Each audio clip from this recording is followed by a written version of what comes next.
30.000 hombres derrotaron a 150.000, la carga de caballería de un solo caballero destrozó al ejército más temido del mundo, la comprensión del terror de un príncipe obligó al mayor conquistador de la historia a retirarse. Esto no es fantasía. Esto es lo que sucedió cuando Vlad el Empalador se enfrentó al Imperio Otomano en Tarabista en 1462. Imagínate esto, 7.000 jinetes cargando contra un campamento de 150.000 soldados otomanos. La supervivencia de la Europa cristiana pendía de un hilo esa noche de junio. Al final de este video, comprenderás cómo ocurrió la mayor sorpresa de la guerra medieval, por qué el conquistador de Constantinopla huyó de un príncipe menor y qué terrible precio se pagó por esta victoria imposible. Revelaré 3 secretos cruciales, la misión de reconocimiento que hizo posible la victoria, la horrible visión que destrozó a un ejército invencible y la conexión personal entre cazador y presa que lo cambió todo. Podrías pensar que una probabilidad de 5-1 significa una derrota segura. El Imperio Otomano había aplastado reinos con muchas más posibilidades. Su sultán Mehmed II había conquistado la inexpugnable Constantinopla apenas 9 años antes. Su ejército de jenízaros de élite, cañones imponentes e inagotables refuerzos jamás había sido derrotado. Contra ellos se alzaba Vlad el III de Baquia, 30.000 granjeros, nobles menores y mercenarios que defendían un principado más pequeño que la actual Carolina del Sur. Nadie les daba ninguna oportunidad. Pero aquí es donde la cosa se pone descabellada. Vlad había pasado años como rehén en la corte otomana, conocía sus rutinas, su idioma, sus tácticas, entendía algo sobre su enemigo que resultaría más valioso que cualquier ejército. Lo que Mehmed no sabía era que no solo estaba invadiendo un país, estaba cayendo en una trampa diseñada por alguien que entendía el pensamiento otomano mejor que sus propios generales. Para entender cómo se produjo esta victoria imposible, debemos remontarnos al origen del odio. Ahora, permítanme llevarlos de vuelta a la Baquia medieval, donde el terror estaba a punto de convertirse en arma de guerra. El niño que se convertiría en Vlad el Empalador pasó 4 años en cautiverio otomano. De los 11 a los 15 años, vivió en la corte de Mehmed como rehén político, una garantía de la lealtad de su padre. Mientras su hermano menor, Radu, cautivaba a sus cautivos, Vlad observaba, memorizó las rotaciones de la guardia, estudió protocolos militares y aprendió turco a la perfección. Cada humillación, cada paliza, cada momento de impotencia se convirtió en combustible para lo que se avecinaba. 20 años después, esa educación como rehén salvaría su reino. Pero primero llegó el momento que hizo inevitable la guerra. En 1459, enviados otomanos llegaron a Tarabista exigiendo 10.000 ducats como tributo y 500 niños para el cuerpo de jenízaros. Vlad los invitó a un festín. Cuando se negaron a quitarse los rodaballos, alegando una costumbre religiosa, Vlad sonrió. Entonces déjenme ayudarles a asegurarme de que nunca se caigan. Sus soldados clavaron los turbantes en los cráneos del enviado, los gritos duraron horas, el mensaje era claro, Baquia no se doblegaría ante nadie. Lo que Mehmed no sabía era que esta brutalidad no era una crueldad fortuita. Vlad había aprendido en la corte otomana que las acciones extremas generaban reacciones extremas. El miedo, bien aplicado, podía multiplicar una pequeña fuerza hasta convertirla en algo aterrador. Mehmed II no era un sultán cualquiera, este era el hombre que logró lo imposible. Conquistar Constantinopla en 1453, el milenario imperio bizantino cayó ante sus cañones y estrategias, la Europa cristiana tembló. A los 29 años, comandaba el ejército más disciplinado del mundo y nunca había perdido una campaña importante. Para él, Baquia era una piedra en el zapato, nada más, aplastaría a este príncipe advenedizo y continuaría su marcha hacia el corazón de Europa.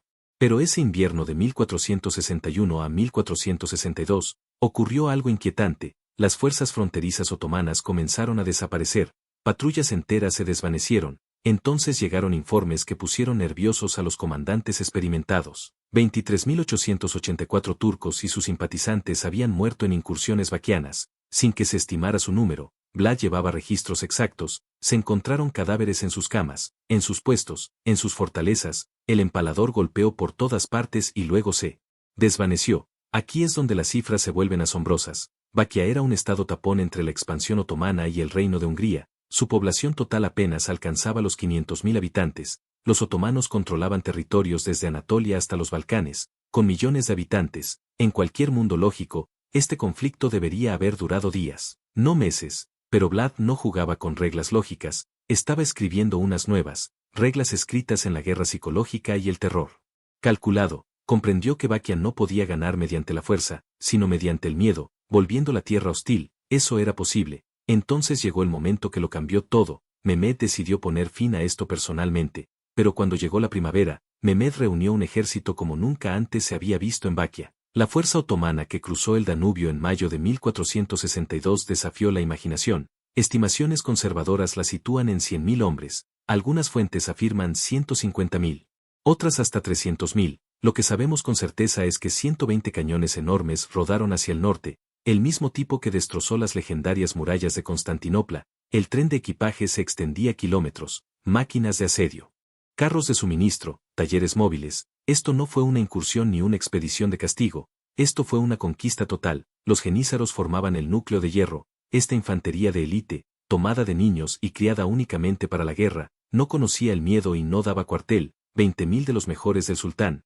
respaldados por la caballería Sepay, tropas irregulares y fuerzas aliadas. El propio Mehmed cabalgaba a la cabeza, trayendo a su guardia real y tropas personales de la casa real. El conquistador de Constantinopla no aceptaría nada menos que la victoria completa, pero aquí es donde la educación otomana de Vlad dio sus frutos. Sabía que la disciplina genízara dependía de la rutina y el orden. Al interrumpirla, incluso las tropas de élite se volvían vulnerables. Contra esta corriente, Vlad comandaba quizás 30.000 hombres, milicia local armada con lo que pudieran encontrar. Muchachos, son nobles menores de caballería luchando por sus tierras, mercenarios húngaros y mulavos. Pagados con promesas, sin cañones, sin máquinas de asedio, solo desesperación, conocimiento local y un comandante que entendía la psicología de su enemigo mejor que ellos mismos. Pero Vlad había aprendido algo crucial durante esos años de rehenes. Los grandes ejércitos requerían enormes líneas de suministro. Los otomanos esperaban vivir de la tierra conquistada, complementando sus suministros con recursos locales. Así que Vlad dio la orden que resonaría a través de la historia: quemarlo todo. Los graneros se incendiaron, los pozos se llenaron de cadáveres y suciedad, el ganado fue llevado a las montañas o sacrificado y dejado pudrirse. Cada aldea en el camino otomano se convirtió en un pueblo fantasma, la tierra misma se volvió hostil. Esta tierra arrasada no era solo táctica, sino psicológica. Vlad quería que los otomanos estuvieran hambrientos, sedientos y cada vez más nerviosos por la clase de enemigo que destruiría su propia tierra en lugar de verla conquistada. Entonces llegó la parte más diabólica. Vlad había observado la higiene de los campamentos otomanos durante su cautiverio, sabía cómo se propagaban las enfermedades en grandes ejércitos, así que envió a sus propios soldados a las filas otomanas como portadores de la peste, campesinos enfermos, vestidos con ropas otomanas y hablando un turco perfecto. Se colaron en el enorme campamento, compartieron agua, comida e historias. En cuestión de días, la disensión y la fiebre comenzaron su asalto invisible. Lo que, informaron los exploradores, era imposible, pero cierto. El poderoso ejército otomano ya estaba sufriendo antes de la primera batalla real,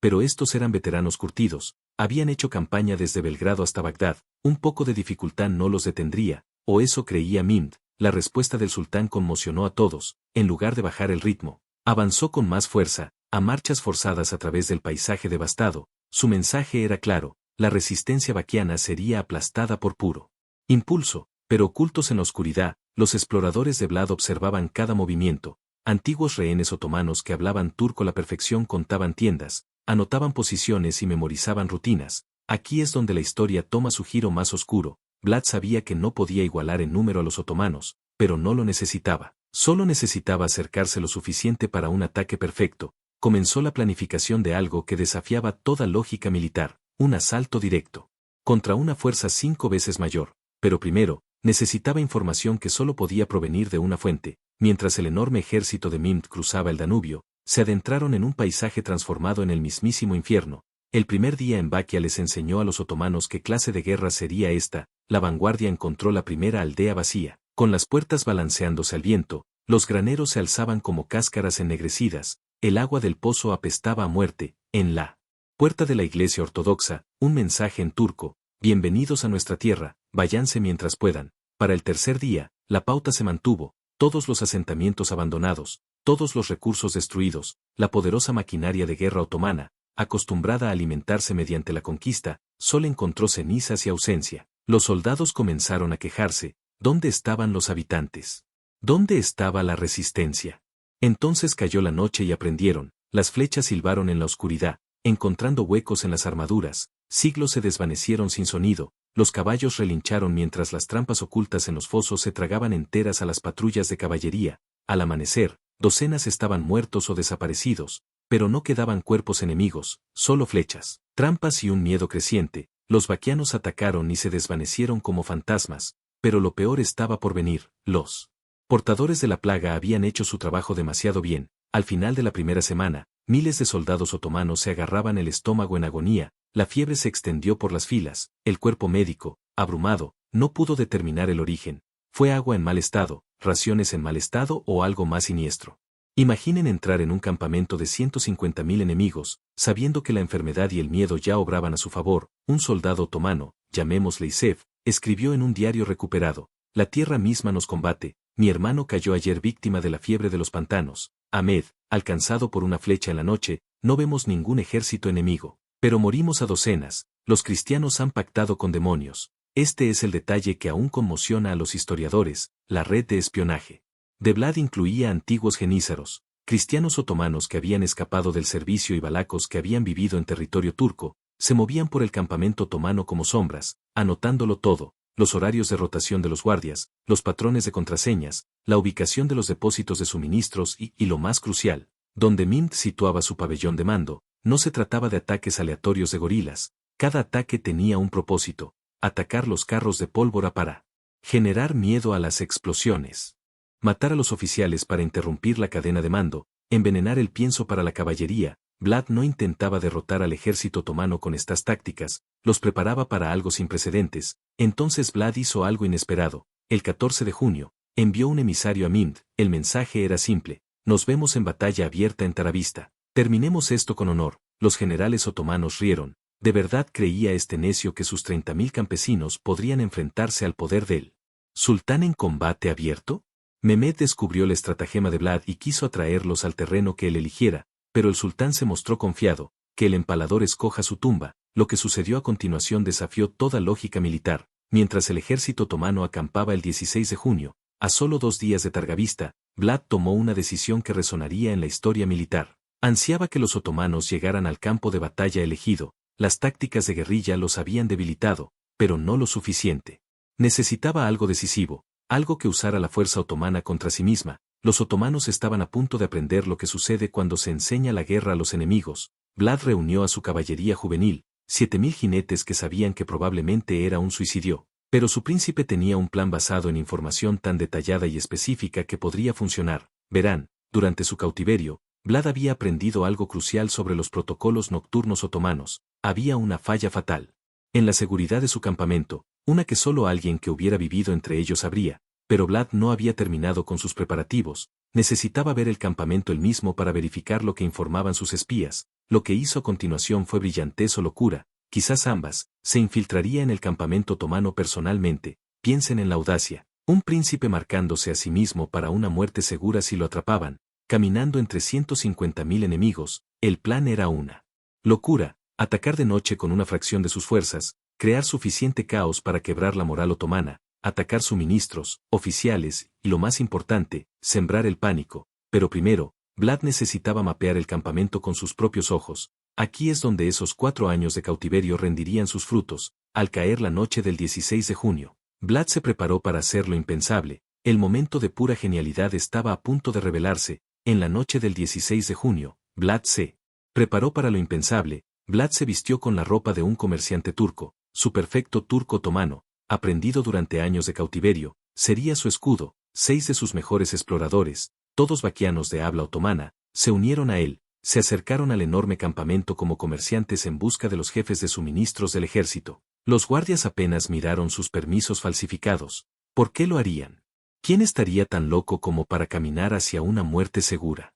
Dentro, los ojos entrenados de Vlad lo catalogaron todo: las secciones de conserjería marcadas por sus distintivas tiendas altas, los carros de suministros agrupados por tipo, pólvora por aquí, comida por allá, las hileras de caballos, los senderos entre los grupos de tiendas. Pero lo más crucial, observó el gran pabellón en el corazón del campamento. La tienda de guerra de Mint se alzaba sobre las demás, marcada por 3 crecientes doradas. Los guardias permanecían a intervalos medidos. Vlad contaba los pasos, memorizaba las caras, anotaba cuando cambiaban de turno. Entonces llegó el descubrimiento que lo cambió todo. El sistema de contraseñas nocturnas otomano seguía un patrón. Cada sección tenía su propia frase, pero todas compartían una respuesta común. Más importante aún, en la oscuridad y el caos de un campamento tan grande, siglos dependían más del lenguaje que del reconocimiento real. Hablar turco como un nativo, conocer la respuesta, y uno podía moverse casi con libertad.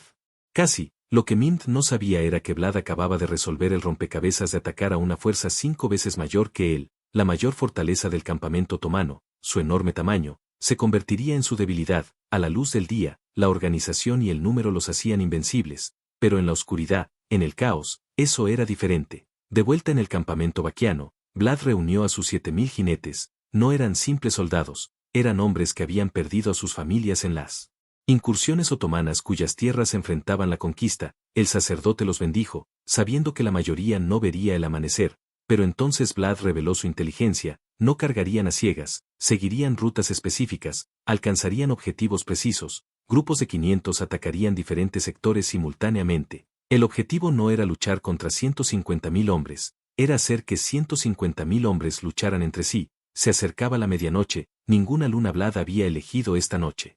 Específicamente, los soldados de caballería envolvieron los cascos de sus caballos en tela, amortiguando el sonido, ennegrecieron sus armaduras para eliminar el reflejo. Cada líder de grupo llevaba un boceto de su sector extraído del reconocimiento de Vlad, objetivos principales, tiendas oficiales, marcadas con pendones, secundario, carros de suministro, terciario, crear el máximo caos. Aquí es donde se vuelve una locura. El ataque no comenzó con una carga, sino con la infiltración. Los exploradores de Vlad, que hablaban turco, se deslizaron a través de los siglos usando las contraseñas que había aprendido, llegaron a los carros de pólvora y colocaron mechas lentas, lo que les dio tiempo para escapar antes de que se desatara el infierno. Otros infiltrados cortaron ataduras de caballos, aflojaron estacas de tiendas y esparcieron escarabajos por las rutas de escape. Entonces, exactamente a la 1 a.m., 7000 caballos irrumpieron desde 7 direcciones. Los guardias del perímetro otomanos murieron antes de que pudieran dar la alarma. Virotes de ballesta,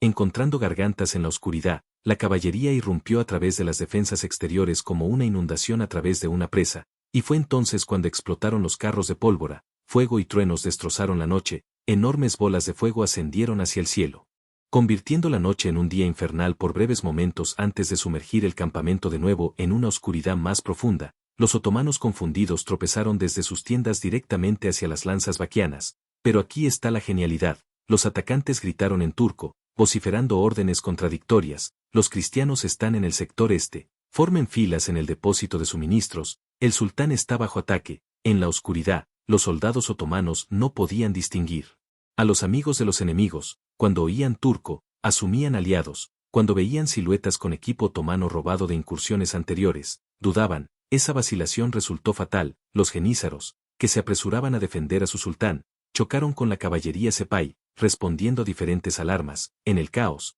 comenzaron a matarse entre sí. Los gritos, mezclados en turco y rumano, crearon una pesadilla sonora. Órdenes se contradecían, los oficiales gritaban órdenes, solo para ser derribados por espadas invisibles. Las tiendas se derrumbaron al ser arrancadas las estacas, atrapando a los hombres en su interior. Caballos sueltos corrían en estampida por el campamento, aumentando el caos. Los vaquianos habían convertido el campamento otomano en una trampa mortal, pero la matanza apenas comenzaba. El propio Vlad lideró el ataque hacia el pabellón de Mehmed. Este era el objetivo final, matar al sultán y la invasión moriría con él. 200 de los mejores jinetes de Vaquia formaron una lanza dirigida al corazón del campamento. Se abrieron paso a través de los confusos defensores, guiados por las posiciones de las tiendas que Vlad había memorizado. Pero un momento, algo andaba mal. El pabellón se alzaba ante ellos, exactamente donde debía estar. La media luna dorada brillaba a la luz del fuego. La lanza de Vlad atravesó al primer guardia, su espada alcanzó al segundo. Irrumpieron en la tienda,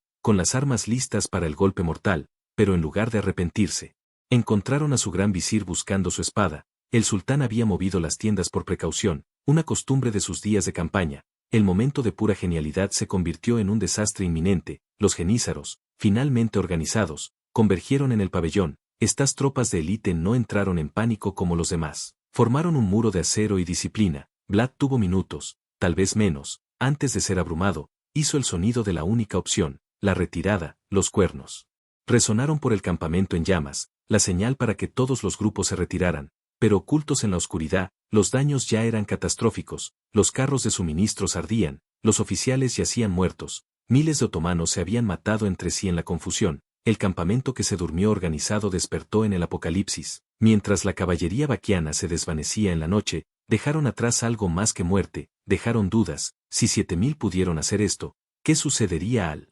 ¿Llegar al campo de batalla elegido por Vlad? El amanecer reveló el costo: 15.000 otomanos yacían muertos, asesinados por gulaquianos, por fuego, por sus propios camaradas en la confusión. Cientos de carros de suministro ardían. El cuerpo médico, ya abrumado por la enfermedad, ahora se enfrentaba a miles de heridos, pero Mint sobrevivía, conmocionado, furioso, pero vivo. El comandante Genízaro trajo peores noticias. Entre los muertos había docenas de oficiales superiores, veteranos irreemplazables que sabían cómo manejar una fuerza tan masiva. Lo que sucedió en esas 3 horas se debatiría durante siglos. ¿Cómo tan pocos causaron tanto daño?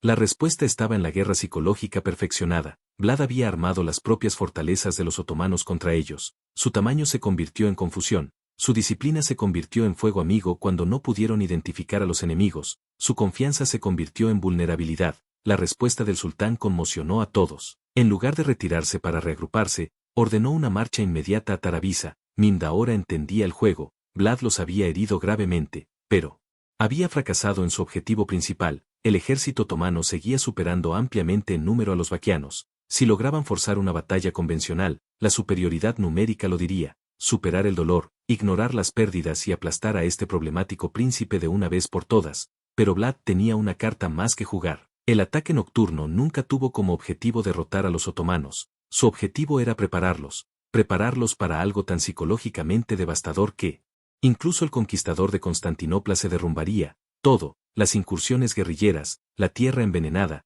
el ataque nocturno, había sido orquestado para llevar a los otomanos a un estado mental específico. Exhaustos, desmoralizados, asustados, al amanecer y la caballería de Vlad se desvaneció.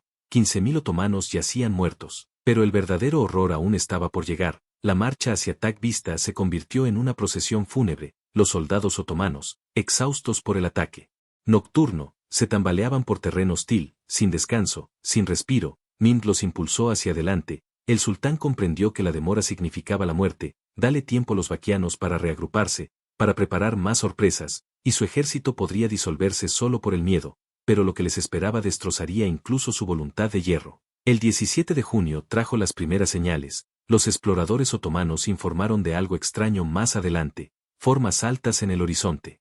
Demasiado uniformes para ser árboles. Cuando el ejército coronó la última colina antes de Tarabista, los elementos de vanguardia se detuvieron tan repentinamente que las filas chocaron detrás de ellos. Veteranos curtidos que habían conquistado ciudades desde Belgrado hasta Bagdad se quedaron paralizados. Algunos cayeron de rodillas, otros vomitaron. Ante ellos se extendía un bosque de muertos. Pero estos no eran árboles, eran estacas. 20.000 postes de madera se alzaban de la tierra en patrones geométricos perfectos, y en cada estaca, el olor los golpeó primero. En el calor del verano, 20.000 cadáveres en varios estados de descomposición creaban un hedor que hacía llorar a los hombres valientes. El zumbido de millones de moscas creaba un zumbido profano como el gemido de la tierra misma, pero la verdadera genialidad residía en los detalles. No eran víctimas al azar, Vlad las había ordenado por rango. Los soldados otomanos reconocían los rostros de los uniformados. Allí, un capitán desaparecido durante una patrulla. Allí, un recaudador de impuestos desaparecido meses atrás. Las estacas se hacían más altas hacia el centro, creando un anfiteatro de muerte, y en el punto más alto, sobre una estaca que requería una construcción especial para su elevación, se encontraba una figura que quebrantó el mando otomano. Hamza Parasá, el general favorito de Mint y amigo íntimo, había sido capturado meses antes. El sultán había dado por hecho que había pagado un rescate por él o que estaba muerto, pero allí estaba, empalado en la estaca más alta, en una posición que parecía observar al ejército otomano con ojos inexpresivos, con la armadura aún reluciente y la barba cuidadosamente cuidada. Vlad lo había preservado específicamente para este momento, un mensaje escrito en carne y hueso. Imaginen lo que vieron aquellos soldados otomanos, una declaración de voluntad absoluta. Cada estaca requería horas de preparación, cada cuerpo tenía que ser levantado y colocado. La precisión geométrica no era aleatoria, demostraba planificación, paciencia y un propósito inquebrantable. Esto no era brutalidad en el campo de batalla, era guerra psicológica elevada a arte. El bosque hablaba un idioma que solo los conquistadores entienden. Esto es lo que les espera a todos. Mint cabalgó hacia adelante, con el rostro convertido en una máscara. Los relatos contemporáneos difieren en sus palabras exactas, pero el significado era claro: un hombre capaz de hacerle esto a su propia tierra, a cualquiera que se le oponga. Un hombre así no puede ser conquistado, solo evitado. El sultán que había traspasado las murallas inalcanzables de Constantinopla, que nunca había conocido la verdadera derrota, Contempló la obra maestra de Vlad y comprendió algo fundamental: algunas victorias cuestan más que la derrota. El ejército otomano empezó a resquebrajarse, los susurros se extendieron entre las filas. ¿Acaso su propio empalamiento los esperaba? ¿Se unirían a este bosque? Los soldados regulares retrocedieron, incluso los genízaros murmuraron oraciones. La imagen se grabó en la mente de todos: 20.000 estacas, 20.000 advertencias, y en algún lugar cercano, el hombre que había orquestado esto esperaba con sus fuerzas restantes. Entonces llegó la visión que quebró por completo la voluntad de un imperio. Voces infantiles se alzaban desde los muros de Tagavista, un coro de iglesia cantaba himnos ortodoxos. El contraste entre las canciones inocentes y el campo de la muerte creó una disonancia cognitiva que destrozó la moral. Vlad había orquestado incluso este detalle, sabiendo cómo la justiposición afectaría a mentes ya destrozadas. Lo que sucedió después aún perturba a los historiadores. Mehmed II, el conquistador cuyo nombre hacía temblar a los reyes, dio una orden que conmocionó a toda su estructura de mando: retirada. No reagruparse, no buscar debilidades, retirada total. El hombre que había conquistado Constantinopla dio la vuelta a su ejército. Su razón declarada: no puedo arrebatarle la tierra a un hombre como este, que conserve su trono.